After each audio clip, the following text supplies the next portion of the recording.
오늘은 선일교회 고넬료라는 제목으로 말씀의 은혜를 나누겠습니다. 교회를 보면 남성들보다는 여성들이 항상 많습니다. 그리고 교회에 헌신하고 있는 분들도 남성들보다는 여성들이 많아요. 그러다 보니까 교회 안에 남성들의 역할, 그들의 중요성들을 놓칠 때가 종종 있는 것 같습니다. 뭐 남자와 여자 갈라치기 하는 건 아니고요. 하나님 앞에 남성과 여성은 다 존귀합니다. 똑같아요. 누가 더 우월하고 그런 거 없어요. 하나님 존귀하지만 분명한 건 역할이 다르다는 거예요. 역할과 맡은 부분들이 분명히 달라요. 그러니까 그 역할들을 잘 파악하고 자신의 역할들을 감당할 때 하나님께는 큰 영광이 되고 교회는 더 부흥하게 되겠죠. 성경을 보면요, 남성 중심으로 흘러가는 듯 보입니다만 실은 그 남성들 배후에는 늘 여성들이 있는 걸 보게 됩니다. 그죠? 아담이 지음 받았지만 하와의 유혹에 속절없이 무너졌던 게 아담이에요. 하와가 훨씬 파워가 있어요. 사실은 하와는요, 하나님의 말씀을 듣지 못했어요. 이 선악을 알게 하는 나무를 먹는 날엔 정령 죽으리라. 이 명령은 아담에게 주신 명령입니다. 그리고 나서 잠들게 한 다음에 갈빗대를 취해 여자를 만들거든요. 그러니까 이 하나님의 준엄한 명령을 아담만 받았어요. 그러니까 아담이 훨씬 더 하나님 앞에 무게감이 있고 책임이 큰데 하와의 유혹에 속절없이 무너집니다. 그게 남자예요. 그죠? 모든 아이들을 다 죽이라는 바로의 명령 앞에 모세라고 하는 위대한 지도자가 살아날 수 있었던 건 갈대 상자에 띄워 떠나보내는 그의 어머니 요게벳이 있었기 때문입니다. 위험한 일 있으면 쉽게 아이들 내보내시는 분 계세요? 이게 쉬운 일이 아닙니다. 이렇게 주거나 저렇게 주거나 뭐 똑같으니 보내자라고 생각할 수도 있지만 이건 믿음의 결단이에요. 하나님이 이 아이를 지켜주실 거라고 하는 믿음의 고백입니다. 이 갈대 상자가요, 테바라는 이 단어가 방주랑 똑같은 단어예요. 하나님이 구원을 이루실 걸 믿는 믿음으로 띄어보냈다는 걸 우린 알 수 있죠. 사무엘이라고 하는 위대한 선지자 역시 그의 배후에는 기도하는 어머니 한나 있었어요. 무엇보다도 예수님을 이 땅에 오시게 하기 위해서 누구를 쓰셨냐면 동정녀 마리아라고 하는 이 여인의 믿음을 통해서 예수님을 오게 하셨다는 것. 생각해 보면 참 여성들은 위대하다. 아무리 강조해도 부족하지 않다 싶어요. 가정에서도 보면 아내가 위대하고 엄마가 위대하죠. 이 아멘 소리가 크다는 얘기는 꽉 잡혀 계시다. 이렇게 예상해 볼 수 있습니다. 두 번, 세 번 강조하는 건 아주 꽉 잡혀 있다. 이렇게 예상이 됩니다만, 그럼에도 불구하고 우리가 잊지 말아야 할 게 있습니다. 그게 뭐냐면, 하나님은 여성을 앞세우지 않는다는 거예요. 여성들의 믿음도 사용하시고 여성들의 영성도 사용하시지만 결국 전면에 세워 믿음과 그 영성들을 펼쳐 보이게 만드는 존재는 남성들이라는 거예요. 여러분, 키맨이라는 단어가 있습니다.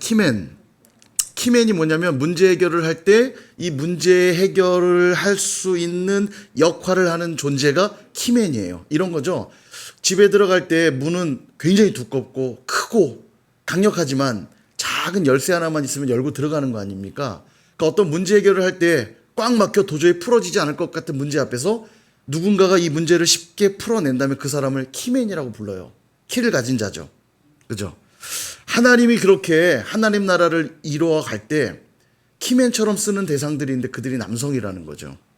언약을 맺을 때도 하나님은 남성들과 언약을 맺습니다. 그들을 대표자로 세우세요. 제사장을 세우실 때도 남성들을 제사장의 대표들로 세우십니다. 중요한 순간마다 항상 남성들을 세워서 하나님의 일들을 이루어 가시거든요. 이유가 있어요. 그렇게 하시는 이유. 이건 남성이 우월하고 여자가 별 볼 없다 이런 의미 전혀 아닙니다. 아까 전에 말씀드렸어요. 역할의 문제라고. 권위와 위임의 원리를 꼭 기억하셔야 됩니다. 하나님이 아담을 먼저 창조하신 다음에 그 아담으로부터 하와를 만드셨어요. 그래서 하나님은 하와도 흙으로 그냥 지으실 수 있었지만 아담의 갈빗대를 취해서 만드신 건 여성이 남자로부터 나왔다는 걸 말씀하고 있어요. 동일하게 예수 그리스도께서는 태초 이전부터 계셨고 영원부터 계셨던 분이고 바로 머리 되신 예수님이 신랑 되셔서 몸된 교회로 신부를 삼으셨어요. 예수님으로부터 교회가 나온 겁니다. 아담으로부터 하와가 나온 것처럼 예수님으로부터 교회가 나온 거예요. 그래서 기름을 부어 세울 때 왕과 선지자 제사장 기름 부어 세울 때 기름 부음은 축복의 의미입니다. 하나님이 택하여 축복하신다는 의미가 있어요. 기름을 부을 때 어디에 붓죠? 머리에 붓죠. 머리에 기름을 부으면 그 기름 부음을 통해 기름 부음을 입는 대상은 거룩해지는 거거든요. 그럼 머리에 기름을 부으면 그다음 어떻게 되죠? 그 기름 부음이 몸으로 흘러내리죠. 그래서 그가 거룩해지는 거예요. 그러니까 기름 부음은 누구부터 입게 되죠? 머리부터. 이게 순서고 이게 원리라는 거예요. 머리에 기름 붓는 이유는 머리를 더 소중히 여겨서가 아니라 순서가 그렇다는 거예요. 머리에 기름을 부어야만 몸까지 흘러가기 때문에 머리에 먼저 기름을 부으신다는 거예요. 이 영적 원리를 꼭 기억하셔야 됩니다. 이게 뭐 남성이 더 우월하고 여성이 안 우월하다 이런 개념이 아니에요. 머리와 몸의 개념입니다. 머리만 있어도 사람이 아니고요. 몸만 있어도 사람이 아니에요. 그죠? 떼놓고 오신 분 없죠? 오늘 머리만 와 계신 분 없고 몸만 와 계신 분 없잖아요. 예, 이건 반드시 붙어 있어야 되는데 다만 기름 부을 때 그 축복은 머리로부터 몸으로 흐른다는 겁니다. 말씀을 볼까요? 고린도전서 11장 3절. 이 원리를 아는 자들이 축복과 은혜를 누리는 겁니다. 11장 3절에 보니까 나는 너희가 알기를 원하노니 각 남자의 머리는 그리스도고 여자의 머리는 남자고 그 그리스도의 머리는 하나님이시래요. 예. 머리와 그러니까 질서에 대해서 이야기하는 것이에요. 그러니까 이것은 머리는 더 뛰어나고 몸은 안 뛰어나다는 게 아니라 아까 말씀드린 대로 하나님의 기름 부음의 순서가 머리로부터 몸으로 흐른다는 거예요. 예수 그리스도께 하나님이 명하신 복의 은혜는 그리스도를 통하여 몸된 교회된 저와 여러분에게 흘러온다는 것이고요. 그렇게 되면 남자와 여자의 원리도 똑같아요. 하나님이 자꾸 남자를 전면에 세워서 믿음과 영성을 드러내게 만드는 이유는 머리된 남자를 통하여 여성들 혹은 가정, 공동체를 통해 흘러가도록 그렇게 설계하셨다는 얘기입니다. 이게 권위와 위임의 원리예요. 그러므로 권위와 축복과 은혜가 이런 질서를 통해 흐른다는 걸 안다면 이제부터는 여성분들이 기억하셔야 됩니다. 가정에서 남편들에게 잘해 주셔야 돼요. 아멘이 안 나오는 거니까 불안합니다 지금. 아 내가 꽉 잡았는데 이게 또 무슨 소리야. 왜냐하면 하나님의 축복은 누구를 통해 흐른다고요? 머리를 통해. 그러니까 가정이 복을 받으려면요 가정의 머리된 남편들이 중요한 거예요. 남편에게 하나님이 복을 부어주시면 그 복은 아내와 자녀들에게 흘러가는 겁니다. 이 원리를 꼭 기억하셔야 돼요. 이게 중요해요. 안 믿는 남편일지라도 모자란 남편일지라도 부족한 남편일지라도 아 이거 너무 메시지가 이 아멘 부족한 남편에서 아멘 하셨거든요. 예, 오늘 저녁에 다툼이 일어나지 않기를 축복합니다. 예. 그렇다 할지라도 남편을 위해 기도하고 남편을 잘 섬기셔야 돼요. 그럴 때 하나님이 그 모습을 보고 누구에게 복을 부은다고요? 몸에게 축복하고 싶어도 몸에게 바로 기름 붓는 일은 없다고요. 몸을 축복하고 싶으면 누구에게 먼저 부어요? 머리에게 붓는 거예요. 그러니까 여성들의 그 섬김과 그 희생이 귀할 수밖에 없는 건 그들의 헌신을 보시고도 안 믿는 남편일지라도 형편없는 남편일지라도 하나님이 그 남편에게 기름 부어 그 가정이 복받게 하신다는 거예요. 그러니까 아내들이요 남편을 잘 세우는 건 너무 중요합니다. 예, 아내들이 강한 거 알아요. 그렇지만 남편을 너무 쥐잡듯이 잡지 마세요. 평강공주처럼 하십시오. 바보 온달이지만 당신은 위대한 장군이에요. 온달 장군이 되어서 고구려의 위대한 장수로 활약했던 것처럼 평강공주가 되시기를 축복합니다. 우리 옆에 주변에 계신 우리 여성분들에게 평강공주가 되세요 한번 이야기해 주세요. 예. 예, 공주라는 말에만 꽂히신 것 같은데 중요한 건 바보 온달을 잘 섬기라는 얘기고 남자가 보이면 바보 온달이지만 절망하지 마세요. 얘기해 주십시오. 예. 왜냐하면 내게는 평강공주가 있으니까요. 그죠? 예. 이 원리를 기억하라고 좀 재밌게 말씀을 드렸지만 원리를 좀 기억하셔야 돼요. 교회도 마찬가지입니다. 교회도 하나님이 복을 부어주시는 질서가 있어요. 목사님들을 잘 섬기는 개인, 가정들이 있습니다. 이런 얘기하면 저를 잘 섬겨주십시오 이런 말로 이해될까봐 좀 그런데 그런 건 아니에요. 오해하지 마시고 목사님을 잘 섬기는 가정들이 있습니다. 그런데 그런 가정, 그런 개인들이 복받는 것들을 보게 돼요. 왜일까 생각해 보면 그 섬김도 귀합니다만 목사를 잘 섬길 때 그 마음의 중심이 누구를 향해 있냐면 사실 하나님을 향해 있거든요. 하나님이 세운 종을 귀히 여기는 그 마음, 하나님이 보시고 복 주시는 거예요. 그 목사를 귀하게 여긴 그 마음이 말씀을 들을 때 태도가 어떨까요? 어디 한번 해보시지? 이렇게 듣겠습니까? 하나님이 세운 귀한 종을 통해 오늘도 내게 말씀 주실 텐데 겸손한 마음으로 말씀 받으니 하나님이 복을 주시지 않을 수가 없고요. 수학 선생님 좋아하면 무슨 점수가 올라요? 수학 점수가 오르고요. 영어 선생님이 좋아지면 영어 성적이 오르고요. 목사님 좋아하면 하나님 섬기는 게 즐거워지고 축복으로 이어지는 겁니다. 목사가 목사 얘기하니까 저 민망합니다만 저에게 뭐 그 얘기가 아니라 원리를 설명드리는 거예요. 그러면서 저도 마찬가지입니다. 목사인 저는 더 잘해야 되겠죠. 더 정말 생명의 말씀 전하기 위해서 힘쓰고 성도들에게 늘 본이 되는 믿음의 삶을 저도 살기 위해 노력하겠습니다. 예. 그러나 또 여러분들 또한 하나님 앞에서 그런 영적인 질서를 잘 기억하시고 섬기고 가신다면 분명 복이 부어질 거예요.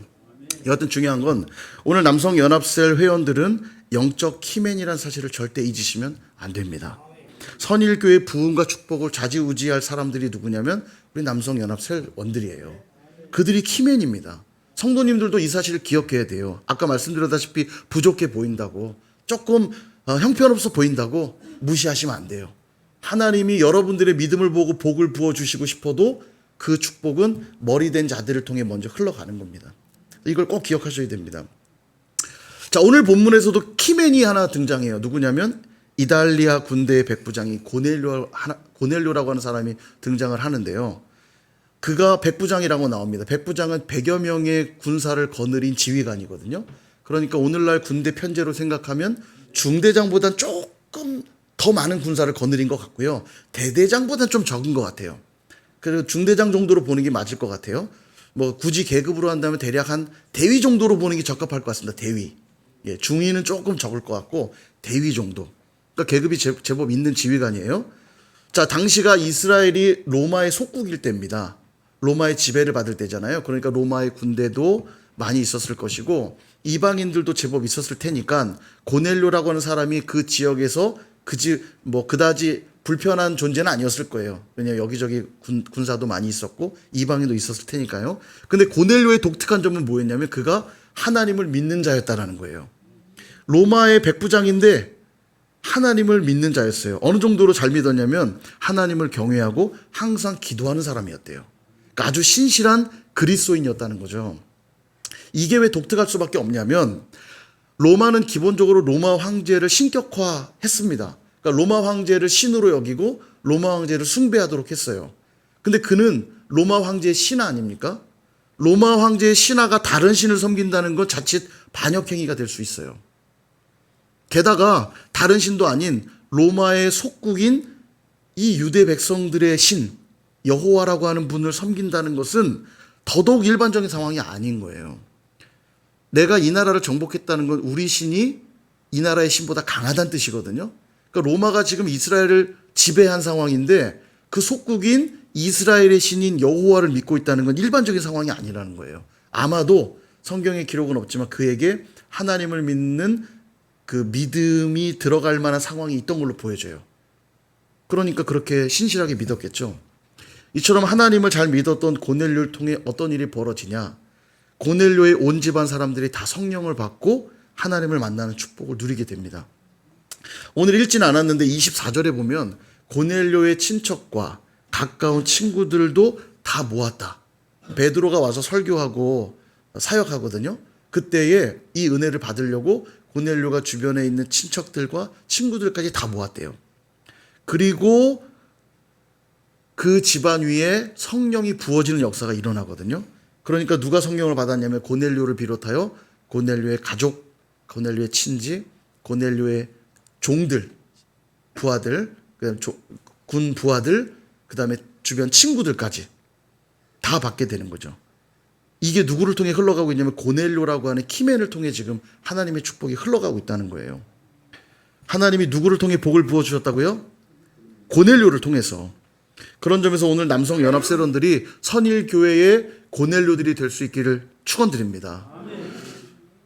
남성연합세론들의 믿음을 통해서 저들의 신앙을 통해서 저들의 헌신을 통해서 그 가정이 그 일터가 이웃들이 친구들이 무엇보다 우리 선일교회가 놀라운 축복과 은혜를 누릴 수 있기를 간절히 축원합니다. 그럼 어떻게 고넬료가 키맨이 되었는지 세 가지로 좀 살펴보고자 하는데요. 첫 번째는 고넬료는 어떤 자였냐? 경건하여 하나님을 경외하는 자였습니다. 여기 이제 경건하다라고 하는 이 단어가 뜻이 뭐냐면 신앙심이 깊은, 독실한 이런 뜻이에요. 그러니까 다시 내용을 정리하면 독실하게 하나님을 경외하는 자였다. 하나님을 향한 신앙이 깊었다. 이런 얘기입니다. 그러니까 고넬료에게 적당히 대충이란 말은 어울리지 않았던 걸로 보여요. 하나님을 믿어도 제대로 믿었고 열심히 믿었고 독실하게 믿었다는 거예요. 그리고 고넬료는 기본적으로 그의 삶에 적당히 대충 하는 사람이 아니었던 걸 금방 알 수 있습니다. 어떻게 알 수 있냐면 그가 지금 군대를 데리고 있는 지역은 가이사랴라는 곳이거든요. 이 가이사랴는 해상 도시입니다. 그러니까 배를 타고 들어오는 통로인데 로마가 이 가이사랴를 통해서 팔레스타인도 들어오고 중동 지방도 들어오기 위해서 이용했던 항구 도시가 가이사랴예요. 그러니까 팔레스타인과 중동 지역을 통치하고 그곳으로부터 무역을 이끌어내기 위해 중요하게 여겼던 도시가 가이사랴인데 이곳에 로마식 도시를 건설했거든요. 그러니까 가이사랴는 로마가 굉장히 중요하게 여겼던 도시입니다. 통치를 쉽게 하게 하고 무역도 많이 하게 하기 위한 도시예요. 그런데 바로 이 지역의 백부장이 누구였냐면 고넬료였다라는 거죠. 그 말은 로마로부터 고넬료는 신임을 얻는 자였다는 뜻이에요. 그가 믿을 만한 자였다는 얘기입니다. 그러니까 고넬료는 하나님 앞에서도 독실하고 충성스러웠지만 자기의 삶에 관계된 영역에서도 그는 인정받는 신실한 자였다는 걸 알 수 있죠. 그렇습니다. 하나님이 들어 쓰시는 자는 어떤 자냐? 바로 이런 고넬료와 같은 자예요. 빈둥거리고 게으르고 부정적이고 악한 자들은 하나님이 쓰실 수가 없지만 반대로 충성스럽고 지혜롭고 성실한 자들을 들어 쓰신다는 거예요. 신실하고 충성스러운 게 왜 중요하냐? 여러분, 은사와 재능이 부족하면 하나님이 채워주시면 됩니다. 물질이 부족하면 역시 채워주시면 되고요. 도움이 필요하면 도와줄 수 있는 사람들을 붙여주면 돼요. 근데 게으르고 부정적이고 악한 것은 태도의 문제이기 때문에 게으르고 부정적이고 악한 자들은 어떻게 할 방법이 없어요. 그래서 달란트 비유에서도 한 달란트 받은 자는 심판받잖아요. 그를 향해 이렇게 부르시죠. 악하고 게으른 중아. 그의 하나님 앞에 범죄의 내용이 뭐냐면 악하고 게으른 것이라고 말해요. 악하고 게으른 자들을 하나님 쓰실 수가 없다는 얘기입니다. 그래서 우리가 신앙생활할 때 중요한 태도가 뭐냐면 적당히 대충 아니에요. 하나님의 일하심을 보는 자들은 누구냐면 작지만 사람들이 볼 때 별 볼 일 없어 보이지만 그 일조차도 충성스럽고 신실하게 감당하는 자들을 하나님은 들어 쓰신다는 거예요. 그들을 키맨으로 쓰신다는 거예요. 믿으십니까? 화장실 청소한다고 그래서 여러분 쉽게 생각하시면 안 돼요. 오늘도 나의 이 신실함을 통해 하나님이 놀라운 일을 행하신다는 거 믿으셔야 합니다. 아무도 보지 않는 곳에서 청소하고 있다고 내가 별 볼 일 없지 않아요. 사람들을 혹여라도 못 알아볼지라도 하나님은 그런 자들을 눈여겨보시고 결정적인 순간에 키맨으로 쓰신다는 겁니다. 그러므로 우리 남성연합세원들 늘 맡은 자리에서 사람이 보든 보지 않든 하나님 앞에서 늘 신실하실 수 있기를 축원드립니다. 두 번째, 고넬료의 특징은 구제하는 자였다고 나와요. 구제하는 자. 이미 복지위원회 헌신 예배 때도 제가 좀 나눴는데 교회가 주님 오실 때까지 멈추면 안 되는 세 가지가 있습니다. 첫 번째, 예배를 멈추면 안 돼요. 항상 예배를 드려야 합니다. 두 번째는 뭐냐면 복음 전하는 일입니다. 전도하고 선교하는 일. 주님 오실 때까지 이 일을 하라고 명령하셨어요. 마지막 세 번째가 뭐냐면 구제하는 일입니다. 왜 그러냐면 구제는 복음과 가장 닮은 행위이기 때문이에요. 십자가가 무엇인지를 가장 잘 보여주는 행위가 구제이기 때문에 주님 오실 그날까지 구제는 멈추면 안 되는 거죠. 오늘 식혜들 다 구매하셨습니까? 완판됐나요? 위원장님 어디 계시죠? 완판됐어요? 할렐루야. 우리 역시 선일 성도님들 귀합니다. 뭐 한 5개 판 건 아니죠? 몇 개 정도 오늘 판매된 거예요? 30개. 너무 감사합니다. 이 비용들은 또 다 구제와 장학으로 사용될 건데 감사해요. 오늘 우리의 키맨 이 고넬료도 어떤 자였냐? 백성들을 많이 구제하는 자였대요. 이게 키맨이 된 두 번째 이유입니다. 여기 백성들은 누굴까요? 그럼 구제 대상이었던 백성들, 자기 로마 병사들이었을까요? 당연히 아니죠. 구제는 어려운 이들에게 하는 거잖아요. 그러니까 로마 병사들은 당연히 아니었을 것이고 그 지역에 살고 있던 가난한 유대인들이었을 겁니다. 여러분, 이 유대인들은 고넬료에게 피지배자들이에요. 통치의 대상들입니다. 그죠? 그런데 그들을 우습게 보지 않고 도리어 어려운 이들을 적극적으로 도왔어요. 이게 간단한 얘기가 아닌 게, 유대인들은 기본적으로 이방인들에 대한 거부감이 있습니다. 이방인들을 좋아하지 않고, 더더군다나 자기 나라를 통치하고 있는 로마를 좋게 안 봤어요. 달갑게 여기지 않았습니다. 그래서 로마에게 세금을 바치는 세리를 너무너무 싫어했어요. 너희들 앞잡이다. 너희들은 죄인 중에 죄인이다. 그 정도로 싫어했어요. 그러니까 로마를 좋아할 리가 없잖아요. 로마한테 좋은 감정 가질 리가 없잖아요.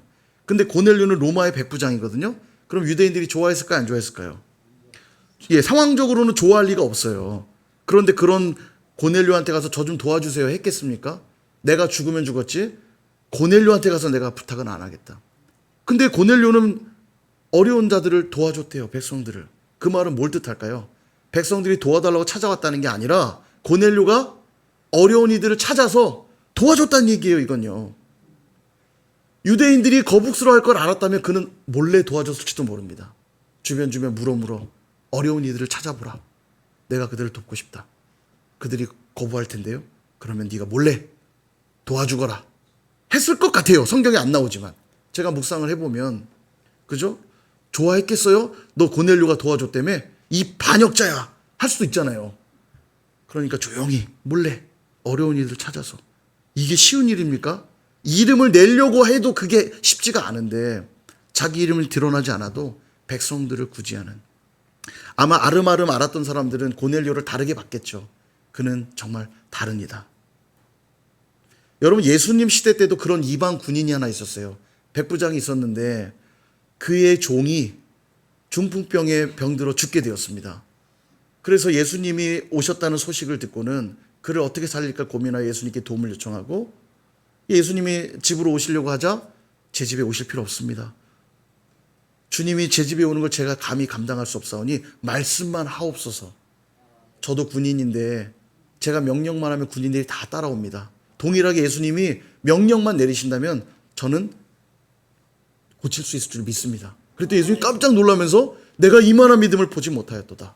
그를 바로 고쳐주시죠. 그도 백부장이었거든요. 근데 중요한 건 이거예요.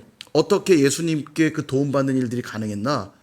누가복음에 보니까 뭐라고 말하냐면, 중풍병자가 병들어 누워 있어서 그를 살리고 싶었는데 예수님이 왔다는 소문을 들어요. 예수님을 잘 모르잖아요. 그래서 유대인 장로들을 찾아가 도움을 요청합니다. 그때 유대인 장로들이 적극적으로 예수님께 가서 이러이러한 백부장이 있는데 이러이러한 상황이 있다고 하는데 예수님 좀 도와주시면 안 돼요?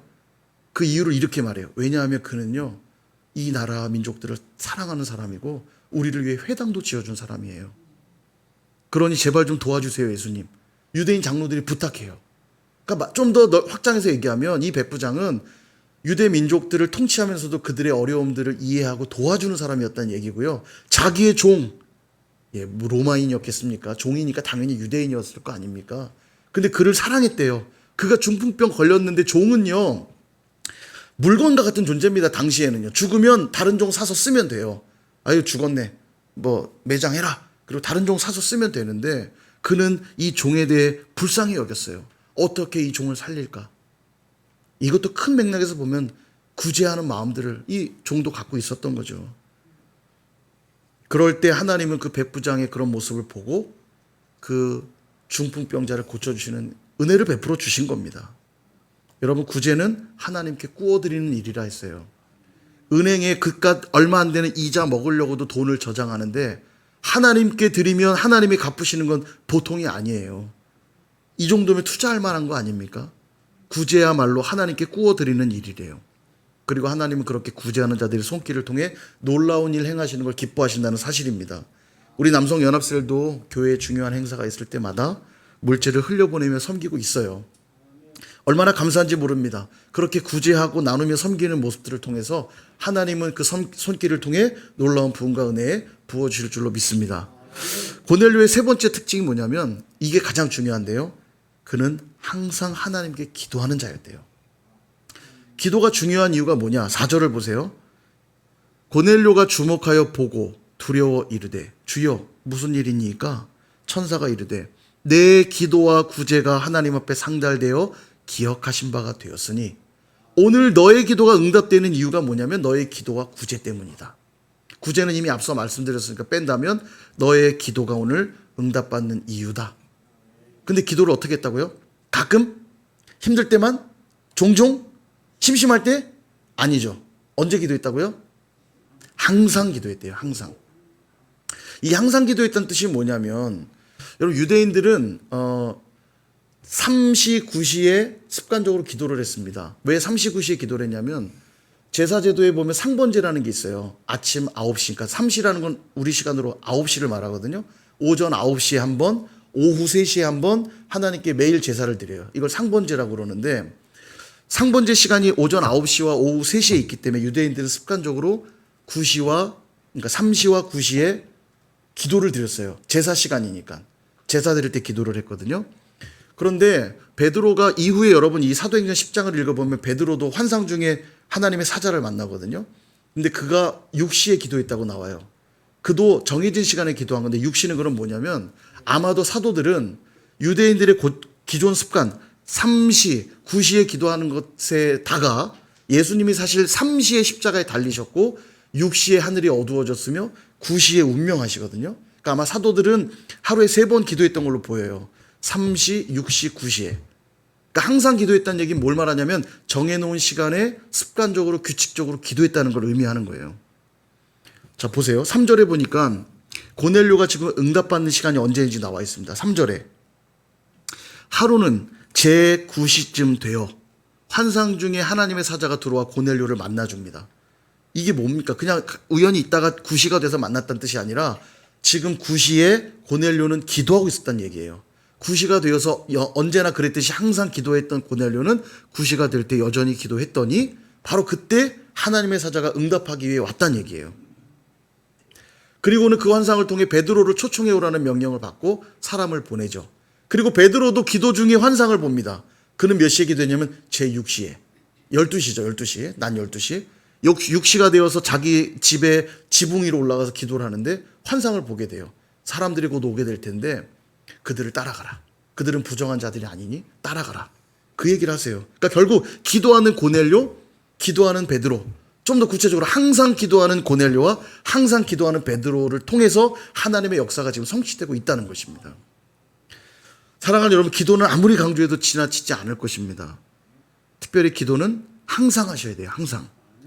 정해놓고 하라는 뜻이에요. 정해놓고 하라. 우리도 정해놓고 기도하고 있죠. 매일 새벽 5시에 저희 기도하고 있고요.